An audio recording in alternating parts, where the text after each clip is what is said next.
name's Cooper. I'm 28. I'm from Winooski, and I've been HIV positive for 2 years. So I'm Joel. I'm 39.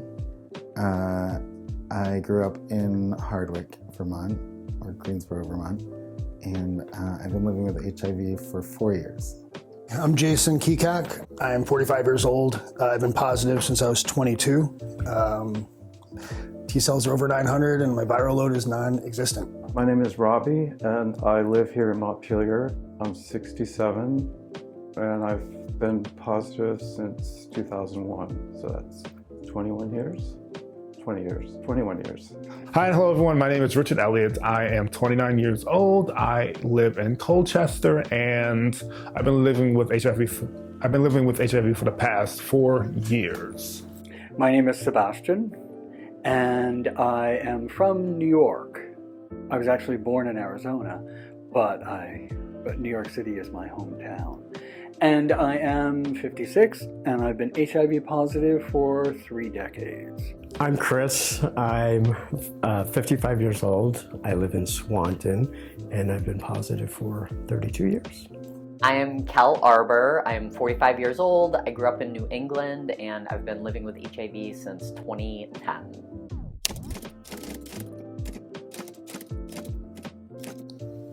What does living with HIV mean to you today?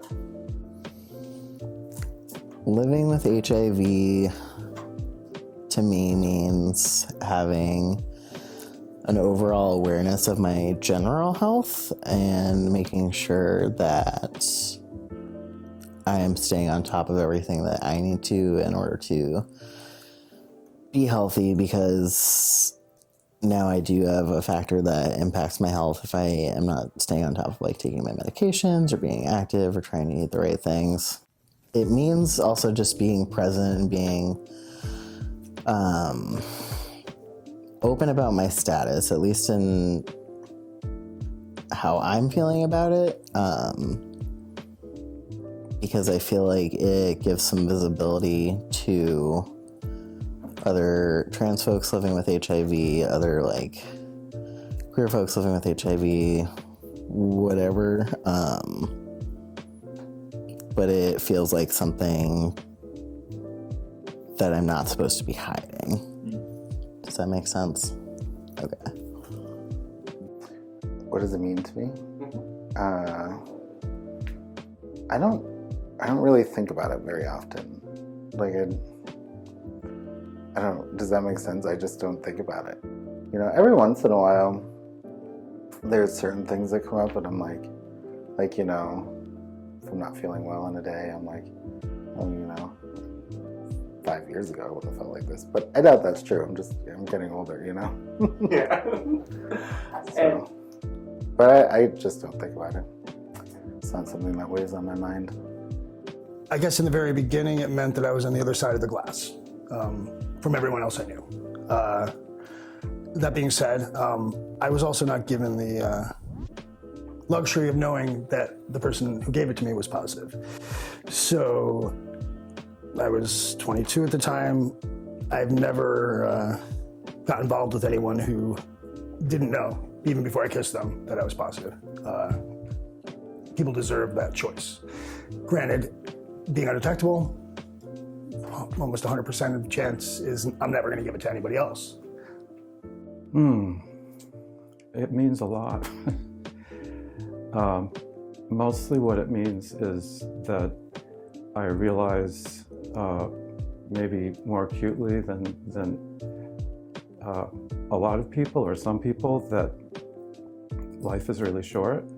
That was always the case, but this is having being HIV positive sort of just brings it home a lot more daily. Like every time I take my medication, it's like, oh, I'm taking this to stay alive, because if I didn't, I'd probably be dead now. So I'm still very early in my HIV diagnosis. So what I know about living with HIV is it's just another thing I have to do. It's just another thing I have to think about. It's another pill I have to take. And I know it's so much bigger than that, but to me, it really is being a visible person, being a proud HIV positive person, being out there, being seen by the community, whether they are a part of the HIV positive community or they're part of the negative community. Negative community? Sure, why not? Sure. I'll be okay because I have the support, whether it's from community, from society, or from the amazing people that I've been like working with for the past 4 years with my HIV status. So to me, HIV means being seen, being loud, being proud, and being forward with who you are and being unapologetic about it. I remember my diagnosis. I mean, I can just close my eyes and take myself right back to that day. It was December 22nd in Chelsea. The doctor's name was Dr. Schooler. He was really sexy. And I had gone to see him because I had the flu that wouldn't go away. And my friend Elizabeth, we all worked together and we were all the Latin queens.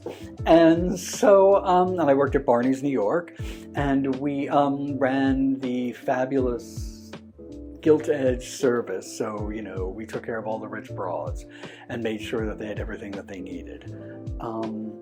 So it was her birthday and we went to the Pink Teacup, an incredible soul food restaurant that was fabulous on Bleecker Street, just off of 7th Avenue, to celebrate birthday with her. And then I just very gaily said, look, I have a doctor appointment. I have to get a diagnosis, so I'll see you all in a half an hour.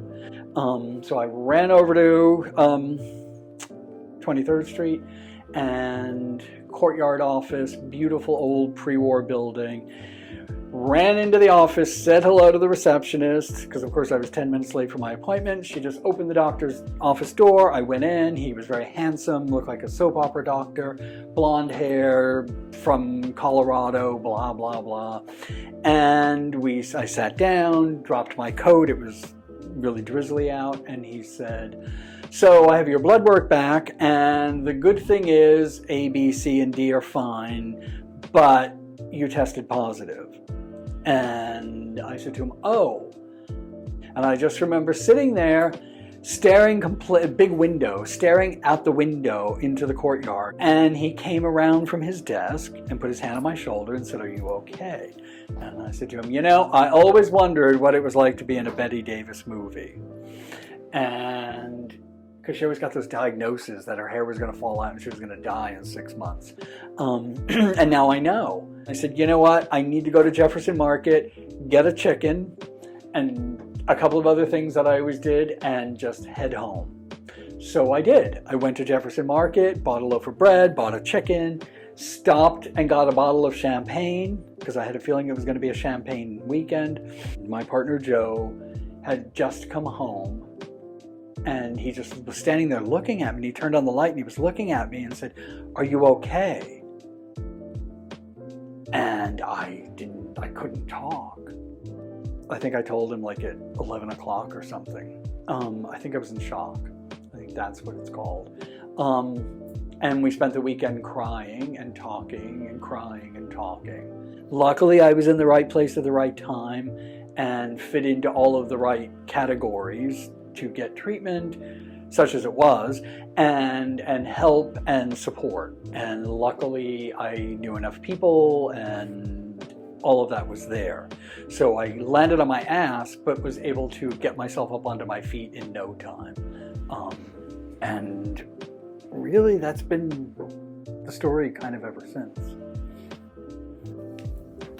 Stigma, huge stigma. I think it's improved a little bit, but having lived out of state on Cape Cod in Provincetown, coming back to live in rural Vermont, it really hit me in the face how much it still exists. I just didn't even think about being HIV positive, living in Massachusetts, anywhere. I lived all over on the Cape and in Boston. It just wasn't even an issue. And coming back here, being involved in organizations, my name's been out there, I've spoken about it, so I'm not I haven't run back in the closet, but I'm aware of being HIV positive around here. I didn't know much about HIV intimately before I had the virus, and I knew a little bit about it, and as I dealt with my own infection, I learned a lot about just the way that HIV grows and replicates in the body and more ways to prevent it. Unfortunately, not for myself, but for other folks. So being able to navigate medication was a huge part of initial diagnosis, and I was an AIDS diagnosis, so that was a critical crisis point. And then as I came out of that near-death AIDS experience, I was able to lean into, okay, what does it mean to have HIV and live a long-term life with this virus? Why is it important to be visible? Or do you think it's important to be visible as an HIV positive person? I do feel like it's important to be visible as an HIV positive person. I think, especially being a younger HIV positive person and like also a trans person with HIV, I think when we think about HIV, like again, we think about like the older generation who has HIV and like, you know, the people who did make it and the people who didn't. And so I think it's important to see that like young people are still being diagnosed with HIV, and that's still a very real thing.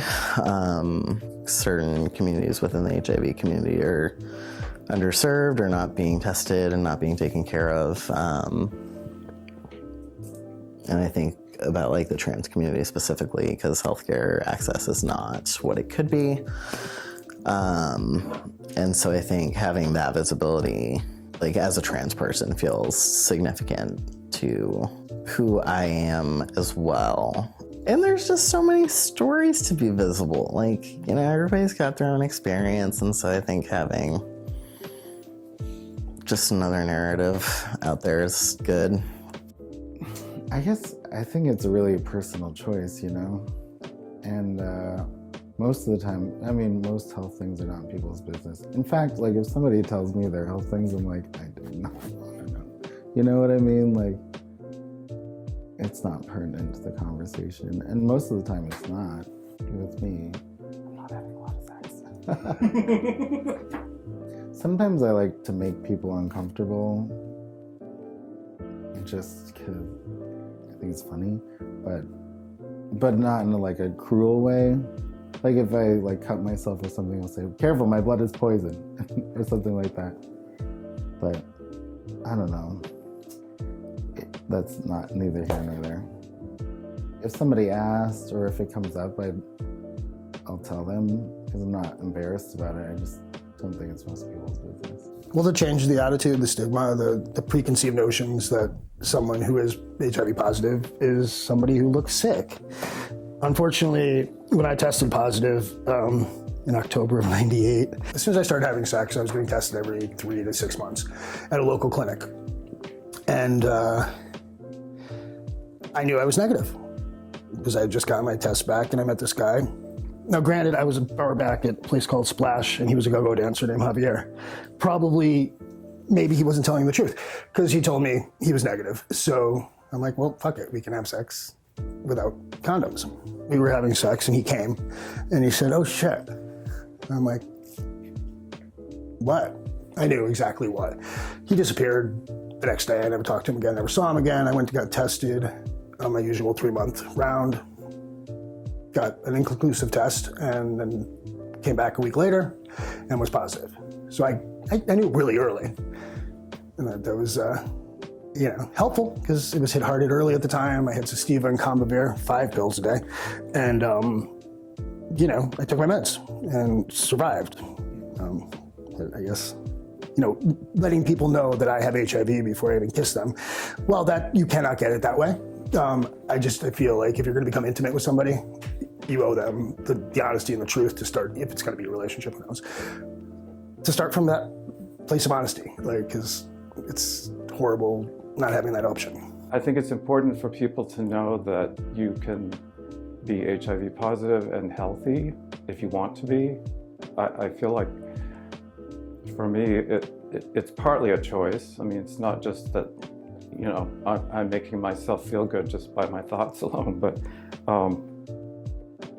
it's everything. It's the doctors and the nurses and the medication, and I think it's good to be visible as an older gay man too, just so younger people can say, oh, he's whatever he is in his late 60s, and which I still can't get used to saying. But anyway,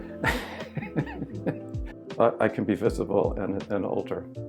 Pretty positive thing to highlight as well. Of like, I'm here, I got it. Being positive has made me a lot more present, and realizing, you know, that maybe is all we have. And, you know, apologies to people who believe in reincarnation. This might be the only life we have, yeah. And I think it's probably likely that it is. Unfortunately, it's still a thing. Unfortunately, HIV, unfortunately, AIDS is still a prominent thing within the queer community and the LGBT community, and just like globally. Even though there have been so many strides getting to a better understanding of HIV and AIDS, that doesn't necessarily mean it's gone. So the relevancy has shifted into trying to get more people to still understand that it's a big deal, but that's definitely like shifted into like more community education, more education within, say, healthcare facilities, hospitals, nonprofits that are still like willing to do this kind of work, willing to like put the messaging out there.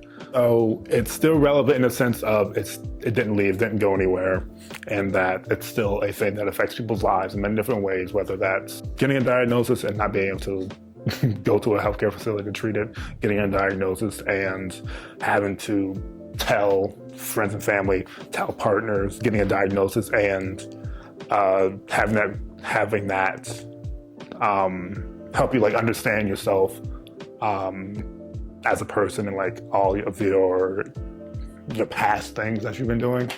Yeah, it's still just relevant because it's here.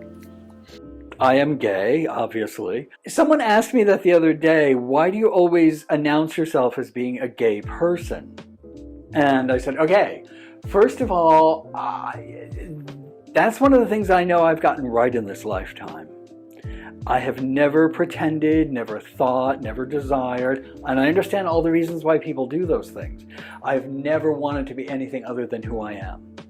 So being HIV positive was just an additional part of that story. But there's like an immediacy that happens when you're not just looking from the outside in.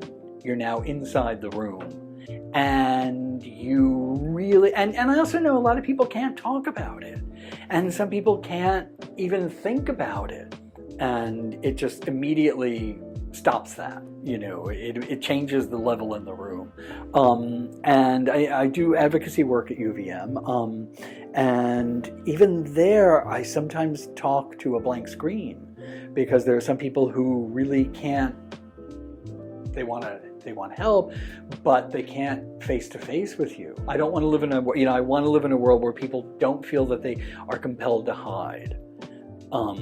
There's always going to be people that are going to make us hide or try to, but I want to know that I've spent these 56 years of my life making sure that that envelope and that edge was cleaned up a lot more than it was when I arrived. So for me, it's my identity.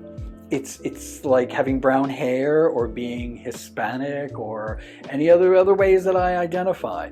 That's part of that shopping list. And I know it annoys people when people like me say things like that because they just say, well, you know, I don't want to judge or that's great, I'm glad.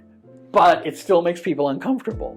And as long as there's even one person in that room, I know how quickly that room can shift, you know? I mean, I am the descendant of Holocaust survivors, so I know how easily that room can shift. And no matter how open door or legal things become, it can all fall apart in the blink of an eye. With really people still fighting against it, it can still happen. So that's why I know it's really important for all of us to make noise, occasionally throw ourselves onto the parapet and say, just screw it all, we've got to take over town hall or whatever it is. That's really important, an important process too. So I think for me, that's why I make sure that people know. Look at me, I'm a queen, you can't miss that. So, so I always think, don't you have eyes? But I get it, some people just can't say it, or they don't want to talk about it, or, whatever. So, but I do talk about it.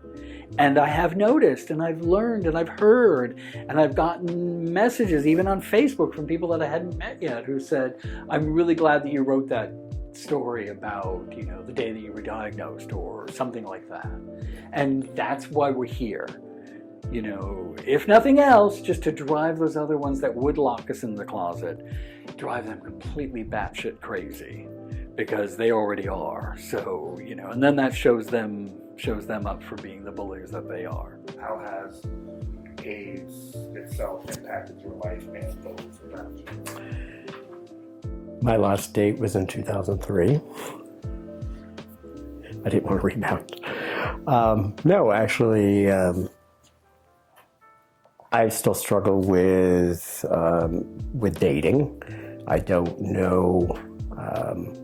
I have to disclose. That's just my own personal thing. I need to disclose my status virtually immediately. It's I don't want to waste anybody's time, and unfortunately, I've had a lot of negative reactions to dating, and people seem to just turn the other way, given the opportunity to find out initially. They walk. So dating is non-existent in my world.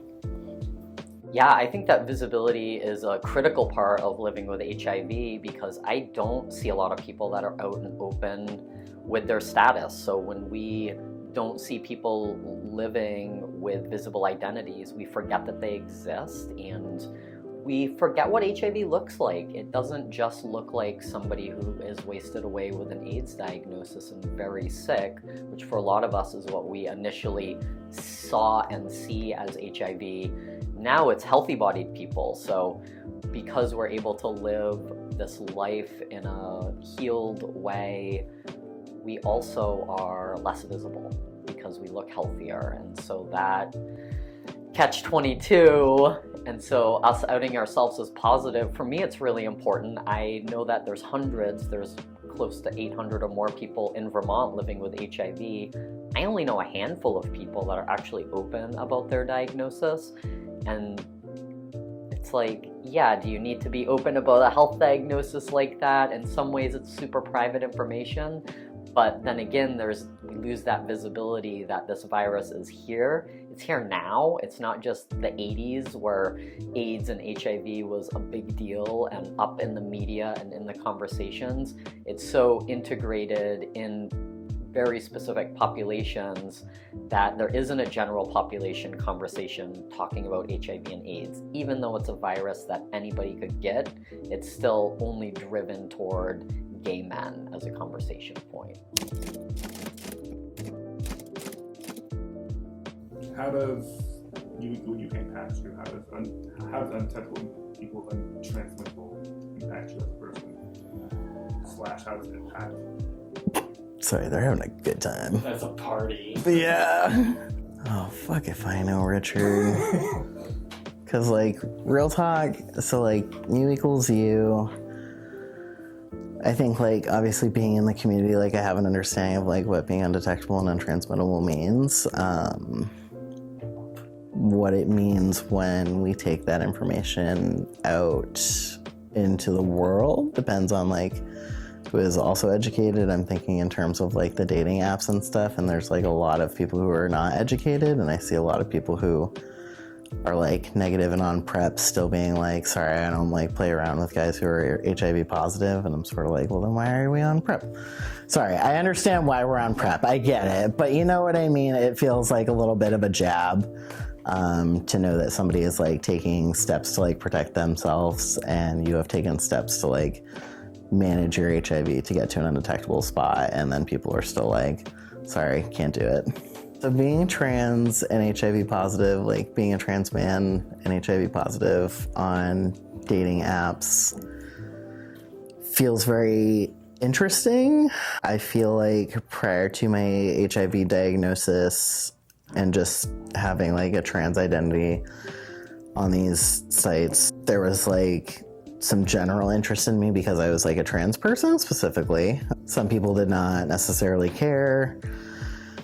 And so that was just like one hump to get over. And then when I got my HIV diagnosis, it became a whole different game because I already kind of had this one like red flag up against me. By being HIV positive, it added an additional layer of something that somebody could just very easily kind of write off and say, yeah, sorry, no, I'm not interested. And I understand that that's like I am not on these apps to like find a husband necessarily, but the amount of people who have turned me away specifically because of the HIV diagnosis, even being undetectable, is like pretty high. And then you couple that with the trans identity, and sometimes it's just a double hit for people. I had somebody tell me that they were married the other day and that's why they can't. And I'm like, all right, well, that's your own thing. That's not things for me. Sorry. I appreciate About the HIV though, they were like, oh, sorry, HIV, I'm married, sorry. if they weren't married. I know. Well, I'm like, I don't know. Anyway, sorry, continue with the next one.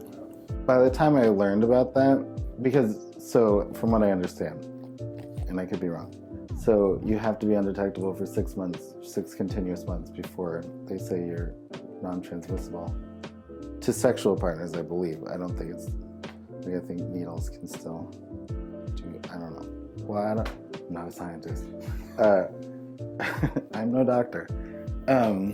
It was all very new to me, and it was kind of like a big snowball. So I was only positive for maybe 3 months before they came out with that news. So it's all kind of wrapped up in the same snowball to me. So I've basically always known it since I've been positive, is what I'm going to say. So it hasn't changed. So if I were to have sex with somebody, I mean, not me because I am HIV positive, but sex with somebody who's HIV positive and undetectable and having safe sex. Like there's so many people who are on PrEP who don't know what else is going on. You know what I mean? And they're passing around chlamydia. I know, I got it from one of them. Or gonorrhea, you know? Because they're like, oh, we don't need condoms. I'm on PrEP. I still think it's important to, you know, not give someone gonorrhea. It's annoying. I found out I have HIV just from like a 6-month test because I was taking it every 6 months. And they caught it when I had my, what's it called? Viral load was 100, which is super low. It's like barely detectable. So they caught it super early. So in that regard, I was very lucky. Or like, I don't know, the whole story is really funny. Is funny the word? Maybe. Could be. Yeah. I was actually not getting tested regularly because I was, you know, I didn't want to know. Right? But the guy I was seeing had like when I first started seeing him, he tested positive for syphilis. So I went to go, you know, get the test for that. And then 6 months later, he got another weird syphilis test. I don't think it was positive, but I went to go get tested again. And that time I tested positive for HIV. So, but he was on PrEP. So he had to get tested every 6 months because that was part of it. I was not. Wink. Well, I have never, this is the first time I've heard of You Equals You myself. Okay. So I think it's a guess great about campaign. being I mean, detectable. yeah, no, I get what it means. I just Right. that there's a campaign behind it to make it part of the conversation, obviously, and you know, that's huge. I think people have a lot of misinformation, even now. I've lived all over the country. Birmingham, Alabama was probably the most backwards one. I was in the HIV/AIDS organization benefit dinner. So you figure everybody in the crowd knows what's going on. We were doing shots. I don't drink anymore, but at the time, they sent shots out, and I finished half my shot, and the guy next to me grabbed the shot and drank it. About an hour later, we were smoking outside cigarettes, and in the conversation, just naturally, me being positive came up. The guy freaked out. Like, he worked for the HIV/AIDS organization in town. He could not believe that I had possibly given him AIDS. And that's ridiculous. However, he insisted he go get tested and to the hospital that night. That's a very different world than we're in now. I've had a few instances, to be honest with you, where I didn't say I was positive. I'm not proud of those instances. I was also in a very different world than I sit now. I was addicted to crystal methamphetamine for about 7 years of my life. My sober date is June 13th, 2022. In that world, I think everybody operates in that world, I guess, and this is a totally different thing than we're talking about maybe, but I think it actually ties in really well. Condoms are not even on the table. And the reality is, if you're in that world, you assume everyone's positive. Because nobody's having sex with any safe sex. Like, it's just not a reality. And outside of that world too, I think, like, it's everyone's responsibility to be honest with their partners, if you can be. Like in a group situation, which happens a lot in that world, I guess there might be an issue with that, but I think that, like, once you're in that world, I'll give you an example. In the world, you really don't give a shit. Like, it doesn't matter what anybody has. You're there to have drugs and sex, and that's it. Yeah, and in the world outside of that, I do give a shit now, and like it's been amazing being sober, but it's also night and day. It's a totally different world. I don't know if that totally went off the. It's huge that people know that, like, people who are undetectable can't transmit the virus, and that, well, I take one pill a day, soon to be a shot, I believe, is great, but it took a lot of people for me to get here. And a whole generation of people to die and scream in the streets to get this to happen. And I think that it's taken too lightly now, that undetectable means you can't get it, and if you do get it, you just take this one little pill. Well, long-term side effects of these medications, I've been lucky. I've been super lucky. I know people who aren't, and it's not something to be flippant about and have an attitude of laissez-faire, like, whatever, it's okay, I'll just take a pill. You don't want this virus. If you get it, it is pretty much probably forever. It seems like if you're on the apps like Scruff or Grindr, people don't want to talk about it, and if you do bring it up, it's sort of like, they're not rude usually, but then a lot of times you don't hear from them again.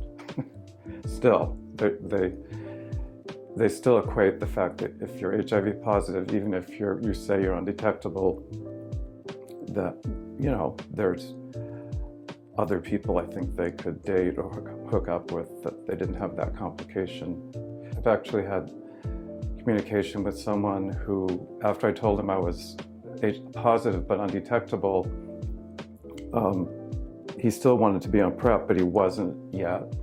And, he made an appointment with his doctor, and he recently got back to me and said that he's on PrEP. So we haven't met yet, but maybe we will. Now he feels safe, and I'm glad that he's, like, paying attention to his health. Yeah. The irony is, though, I think that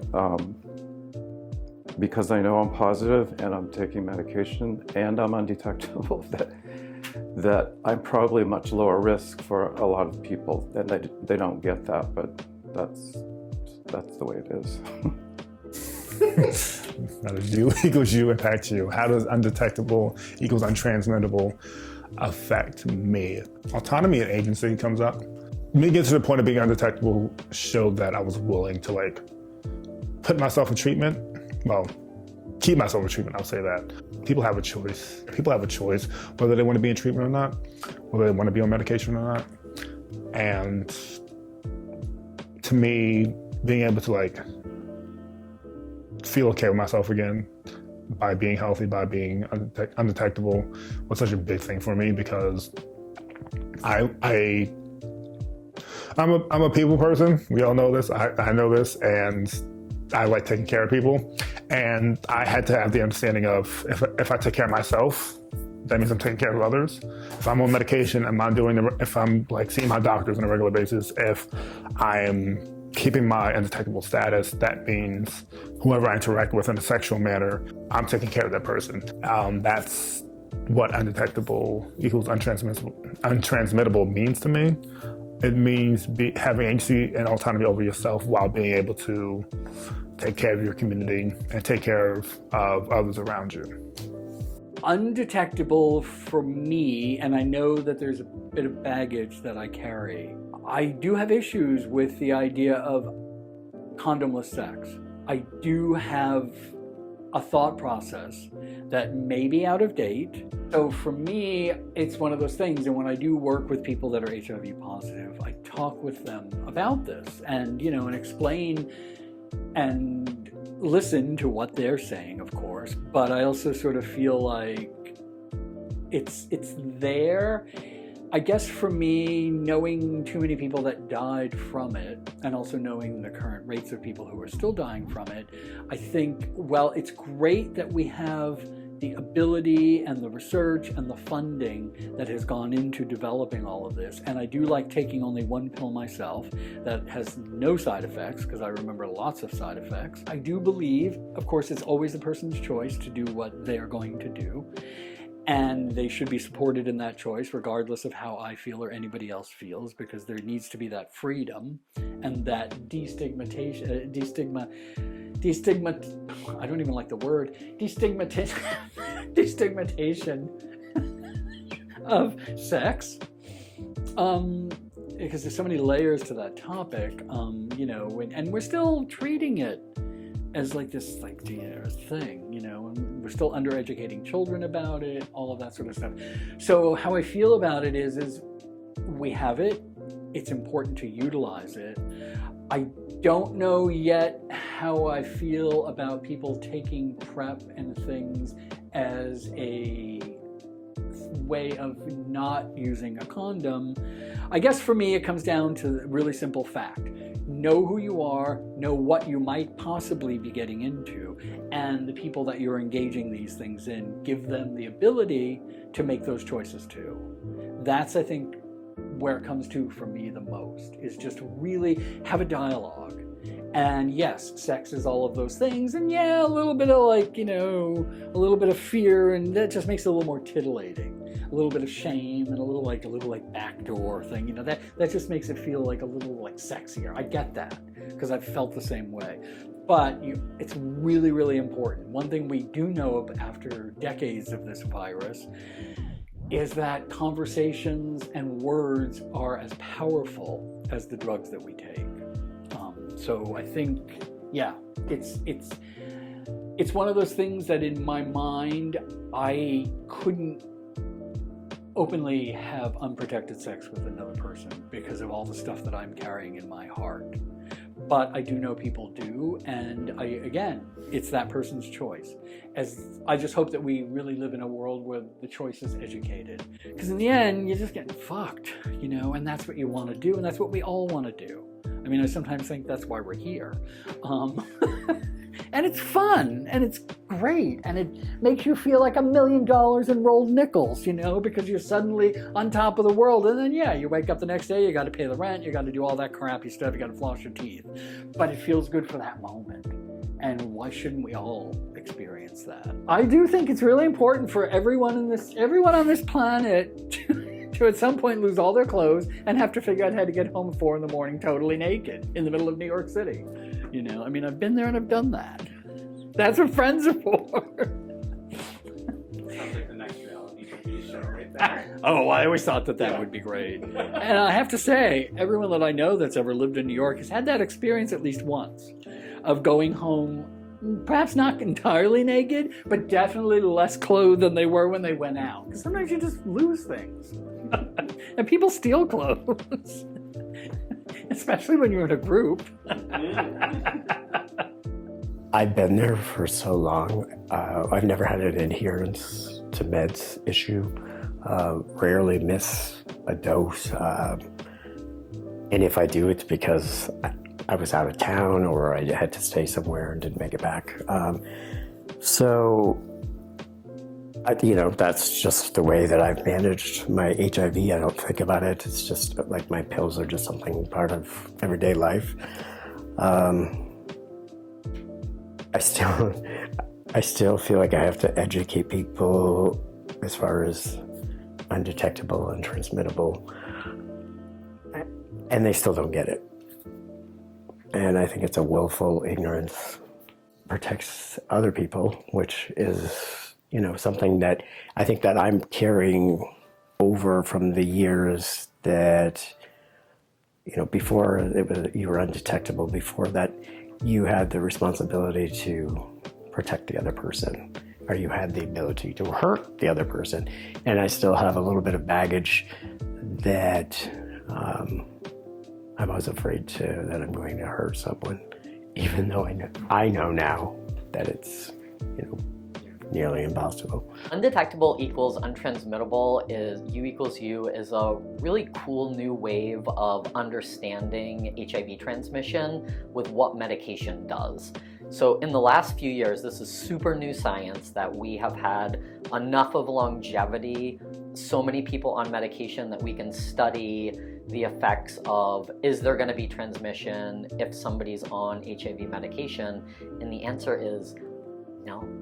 So it's changed the conversation. I've worked in the field with folks living with HIV for years, and there has been for many decades a shaming conversation.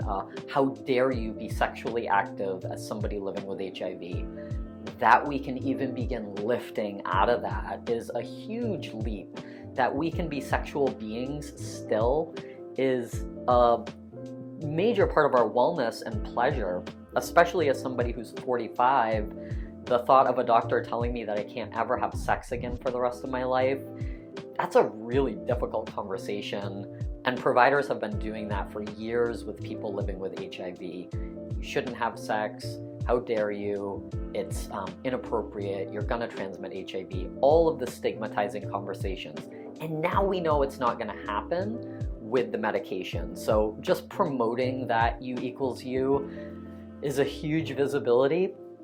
So many people don't want to play with HIV positive folks. They think that we are the highest risk folks to get HIV from, when in fact, somebody who's on their medication and living with HIV, they're the safest person probably that you could play with, because they know their status and they're medicating their HIV, so you're not going to get HIV from them.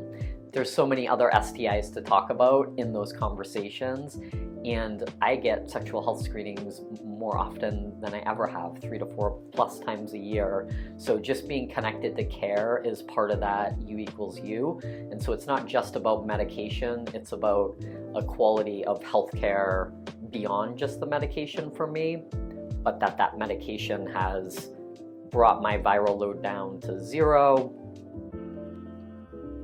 Nope. Viral load is not. Yeah, my viral load is 0. Yeah. T cells go up. And T cells go up. And now they don't even classify things like that anymore. Oh, really? Yeah, it used to be like under 200 T cells was an AIDS diagnosis. And now we don't talk like that. We have changed the language to have more of a gray scale, that there's like 3 levels of HIV diagnosis, and we've stopped just saying AIDS. When we talk about the virus, the HIV virus, we need to say HIV. When we say AIDS, not everybody living with HIV is an AIDS diagnosis. That's a very particular collection of other symptoms that creates a diagnosis that's an AIDS diagnosis. So HIV is part of that, but it's not, they're not synonymous. Why is World AIDS Day important? Oh man, see, that's why, because I feel like I don't know that much about World AIDS Day other than we go to the library. Tell me about it real quick. The World AIDS Day, I think, has not had a huge impact on my life. I think also just because I'm so newly diagnosed that it hasn't really been an important thing in past years, that I've felt the need to like go out of my way, and like I've been aware of World AIDS Day since high school, but I didn't know anybody directly who had HIV or AIDS and hadn't really been exposed to that. So we're working on it. It's coming up with relevance.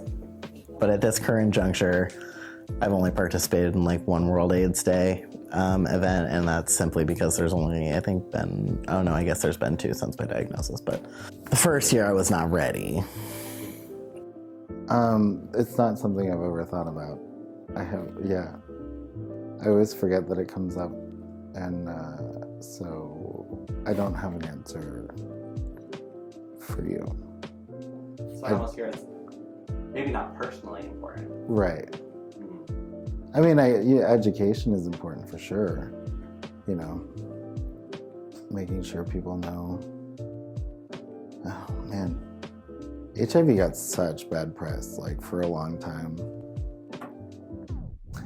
You gotta work around it. It's not that bad. Because it's not over. It's really not over. I mean, there are countries in Africa and other places where education is nil. I believe some people still believe you can cure HIV by having sex with a virgin. That's some misinformation. So I think World AIDS Day is important to like have this conversation that it's not over. We're far from done with this thing. And, I think knowing our history, 20 years behind me, 20-somethings that I met, they don't know what the quilt is. They don't know who Randy Schultz was. They don't know who Paul Monet was. He's a writer, great writer. He wrote about the first wave of the epidemic from a first-hand view of his own life, his own friends, and people he lost. Just so I was cognitive of the fact that I am damn lucky I'm alive right now, and it's because of the lives and deaths and blood, sweat, and tears of other people that this one pill magically keeps me alive. One of the things, for me, being the age that I am, it's historical. I mean, it's like, it's changed our culture. It's changed, so many people have died. It's part of American history now, and it's like, you don't just sort of sweep that under the rug and say, we've got PrEP and we've got drugs so we can be undetectable, et cetera, et cetera. Great, we do, but this is a thing that happened and is happening, and it hasn't gone away either. So it's, it's important to keep paying attention. World AIDS Day is important because it is a day of recognizing that AIDS did happen, it is still happening, and that it has taken a chunk of a generation away from us, and acknowledging that their lives were cut short due to something that most likely could have been prevented if the administration at the time cared as much as they should have. And it's really about visibility. It's about showing the faces, showing the body, showing the persons behind an HIV diagnosis. And it's that solidarity, it's that togetherness, it's that community that makes us stronger. Being able to have a day where people come together and say, yes, I'm HIV positive. Yes, I'm a part of this community, and I'm proud to become part of this community. I'm proud to show you that I'm a part of this community. It's such a big thing. Aren't able to do that, and there are people who are gone who most likely would have loved to do that, but they're unable to because they unfortunately left this earth due to the AIDS epidemic. It's important because of the people who couldn't be here and can't be here even if they're still here, because they are stigmatized and they must remain in the dark. It's our ability to celebrate the fact that we've achieved a lot and to remember those who fell on the way so that we could achieve a lot, and also to create an outreach and a network so that people know that there are other people on the planet who have open arms, open minds, and open hearts. So for me, I always think World AIDS Day is one of those things where people who don't know might go get tested. They do know, they might tell someone, or they just might be able to sleep a little bit differently in December, or breathe a little bit easier. It's a good watermark too every year, because then you can sort of check in. Like New Year's Day, you can check in and see how far you've gone and how far you need to go. So it's good and it's important, and I think the work that you guys are all doing at the Pride Center and the people at UVM and everyone else in the state of Vermont who's working for this specific project and date and really, galvanizing around this particular day and week, that's amazing. And I think, make it a whole year. December 1st is World AIDS Day. Yes. So why is that day in particular important? I make it a point to, celebration is a heart, I don't think that's a word that you're celebrating. Maybe I'm celebrating that I'm alive another year. So I think that's just not a word I would have used. But I make it a point of telling people on that day that it's World AIDS Day. I don't know, the more people who come out, I think it's easier for the next person. And I think that I've definitely been a leader in living honestly and out in my HIV. And I just hope that it helps the next person who's finding out, and the road becomes a little easier. When I think about Vermont and how well we support people to access medication and treatment for HIV, we lead the nation. We do so good here in Vermont. We have about 92% of our Vermonters living with HIV connected to treatment, on their meds, and taking their meds every day. 92+% of our people are not going to transmit HIV in Vermont. So when I think about the global AIDS crisis and the local AIDS crisis, things like poverty come up, things like racial disparity, gender disparity. I'll say poverty again because poverty is such a huge piece of that when people don't have housing, when people can't work, it makes you make choices that put you at higher risk for HIV, for hepatitis C, for other health issues. And then when you don't have healthcare and can't get that access to treatment early enough, it just gets worse and worse and worse. If you're somebody who doesn't feel comfortable even going into the doctor's office, you're not going to go until it's really bad. So that the global access is not as easy and good, that's a huge global disparity. And so when we have these conversations, yes, let's talk about what we can, should, and are doing locally, but let's not leave the globe behind. We are a small global community in that we're a plane ride away for some people out of sub-Saharan Africa, out of Turkey, out of places where being gay is not okay, that they are so high risk, that they're already living with HIV and their life is extra hard because of their identity, that we could invite them into Vermont in a future where we had communities that were safer and welcoming for all these folks globally. I feel like we have stuff to offer and a lot to learn still.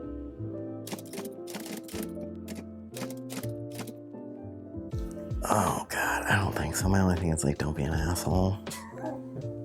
I'm sure you're not gonna put that in the video. Oh yeah. After all the credits roll, it's like the Marvel movies. You gotta say, don't be an asshole. Don't be an asshole. Don't be an asshole. I don't know. That's what I got. Thank you. Sorry. Thank you, Richard. Thank you, Taylor. Oh no, what do they say? At the Marshmallow Factory. They call me the Shaker. Encouragement or advice. So I think about things I would have changed if I could have done them differently. Well, I would tell myself, if you're going to use condoms as a safety precaution, use them every time. And if they break, and you know they do, change them out. That's how it happened, a broken condom, I'm pretty sure. Not 100% sure. I'm not 100% sure about anything. Get tested and find out where you stand. That's the only thing you can do. I mean, and yes, you can educate yourself and educate the people around you about the realities of this.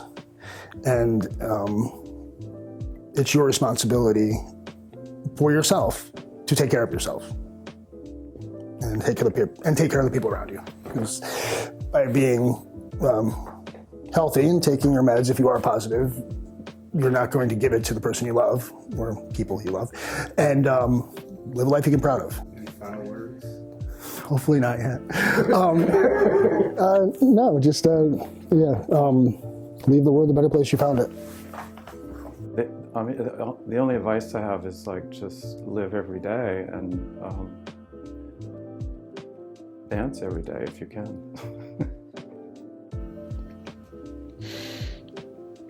Everything is great.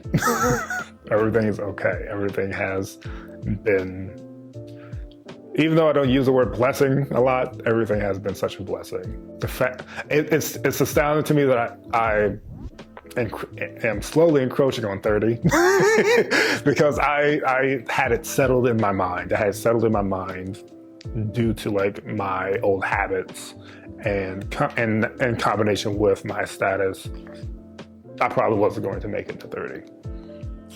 So having that like be so very close and knowing that the amount of like work and effort I put into like taking care of myself, like being healthy, enjoying the fact that I'm back to a point where I can take care of myself. It's such a good thing because there were many a time where I woke up and did not want to continue, did not want to go on. So yeah, being here is very good. Being able to say that I'm here and happy and being able to have this dumb smile on my face right now is very much a good thing. So yeah, reach out to one person, that one person you trust. And I'm very much sure that they will help you in your journey if you need somebody to help you. And if you don't have that, come to me. I truly don't want people to be alone in their fight. So I'm always happy to like be a cheerleader for people. I'm always happy to like push people in the right direction. I'm always happy to let people know that they're not alone, because you're not alone. So yeah.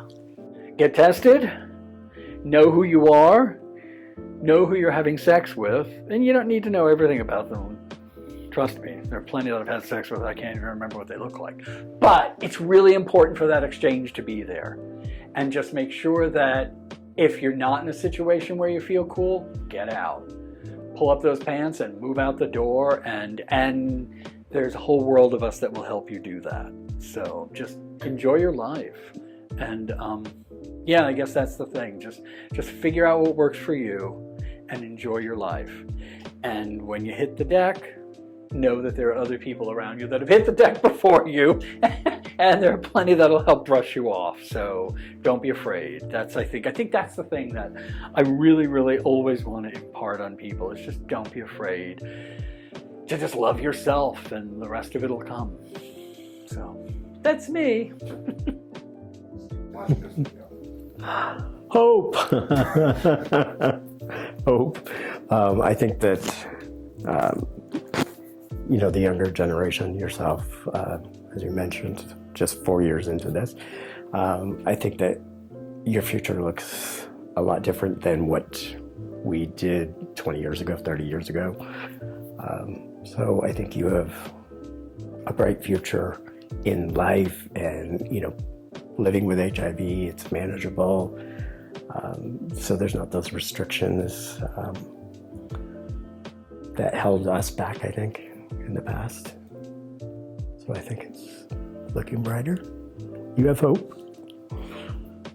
I think my words of encouragement would be to other people that are not living with HIV.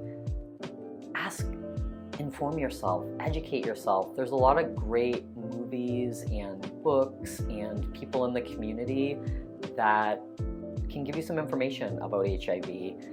Us making it a topic of conversation, like overdose prevention, these things that have so much stigma that we talk about them and that we bring some visibility and educate ourselves so that when we do meet somebody living with HIV, that we're being welcoming and understanding, that we're not shaming them because we don't understand them, or that we're afraid of getting HIV from them because we don't understand how HIV spreads. Person living with HIV, not virus first, that we're people-centered care, that we're more than just our virus, that we're a whole body with lots of complex health issues, not just HIV.